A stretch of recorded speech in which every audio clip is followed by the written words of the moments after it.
ಮಕ್ಕಳ ಭವಿಷ್ಯದ ಬಗೆಗಿನ ಕಾಳಜಿ ಪೋಷಕರಿಗೆ ಇದ್ದೇ ಇರುತ್ತೆ. ಹಾಗಾಗಿ ಪೋಷಕರಿಗೆ ತಮ್ಮ ಮಕ್ಕಳನ್ನು ದಂಡಿಸುವ, ಶಿಕ್ಷಿಸುವ ಹಕ್ಕು ಇರುತ್ತೆ. ಅಂದ ಮಾತ್ರಕ್ಕೆ ಪೋಷಕರು ಮಕ್ಕಳನ್ನು ತಮಗೆ ಮನಬಂದಂತೆ ಶಿಕ್ಷಿಸುವ ಹಾಗೆ ಇಲ್ಲ. ಅವರು ಮಕ್ಕಳನ್ನು ದಂಡಿಸುವ ರೀತಿ ಎಲ್ಲೇ ಮೀರಬಾರದು. ಹೌದು, ಇಲ್ಲವಾದರೆ ಇದರಿಂದ ಮುಂದೆ ದೊಡ್ಡ ಸಮಸ್ಯೆ ಉದ್ಭವಿಸಬಹುದು. ಇದಕ್ಕೆ ಉದಾಹರಣೆ ಎಂಬಂತೆ ಇದೀಗ ತಂದೆ ಮಗನಿಗೆ ಸಂಬಂಧಪಟ್ಟ ವಿಡಿಯೋ ಬಂದು ಸೋಷಿಯಲ್ ಮೀಡಿಯಾದಲ್ಲಿ ಸಖತ್ ವೈರಲ್ ಆಗಿದೆ. ಹುಡುಗನೊಬ್ಬ ಕ್ಲೀನ್ ಶೇವ್ ಮಾಡಿಕೊಂಡು ತನ್ನ ತಂದೆಗೆ ತೋರಿಸಿ ಅವರ ಮೆಚ್ಚುಗೆ ಗಳಿಸಬೇಕು ಅಂತ ಹೋಗಿ ಕಪಾಳ ಮೋಕ್ಷಕ್ಕೆ ಒಳಗಾದ ವಿಡಿಯೋ ಸೋಷಿಯಲ್ ಮೀಡಿಯಾದಲ್ಲಿ ಹೆಚ್ಚು ಟ್ರೋಲ್ ಆಗ್ತಾ ಇದೆ.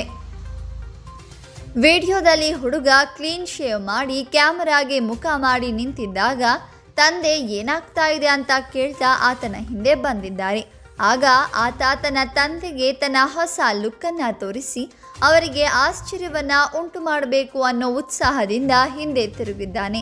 ಆದರೆ ಮಗ ಕ್ಲೀನ್ ಶೇವ್ ಮಾಡಿದ್ದಕ್ಕೆ ಕೋಪಗೊಂಡ ತಂದೆ ಆತನ ಕೆನ್ನೆಗೆ ಬಾರಿಸಿದ್ದಾರೆ. ನಂತರ 1 ಸೆಕೆಂಡ್ಗಳ ಕಾಲ ಅವನನ್ನು ದಿಟ್ಟಿಸಿ ನೋಡ್ತಾ ಅವನ ಕುತ್ತಿಗೆ ಹಿಡಿದು ನಾನು ಹೇಳೋದನ್ನು ನೀನು ಎಂದಿಗೂ ಕೇಳೋದಿಲ್ಲ ಅಂತ ಬೈತಾ ಮತ್ತೊಮ್ಮೆ ಕೆನ್ನೆಗೆ ಬಾರಿಸಿದ್ದಾರೆ.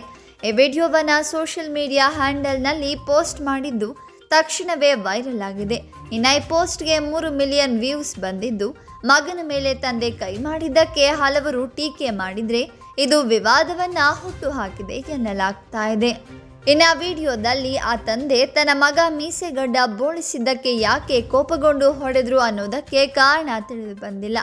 ಆದರೆ ಭಾರತೀಯ ಸಂಪ್ರದಾಯದ ಪ್ರಕಾರ ಗಂಡು ಮಕ್ಕಳು ತನ್ನ ತಂದೆ ಅಥವಾ ತಾಯಿ ತೀರಿಕೊಂಡಾಗ ಮಾತ್ರ ಗಡ್ಡ ಮೀಸೆ ತಲೆ ಬೋಳಿಸ್ತಾರೆ. ಹಾಗಾಗಿ ತಮ್ಮ ಸಂಪ್ರದಾಯದ ನಿಯಮವನ್ನು ಉಲ್ಲಂಘಿಸಿದ್ದಕ್ಕೆ ತಂದೆ ಮಗನಿಗೆ ಹೊಡೆದಿರಬಹುದು ಅಂತೆಲ್ಲ ಅನ್ನಲಾಗ್ತಾ ಇದೆ.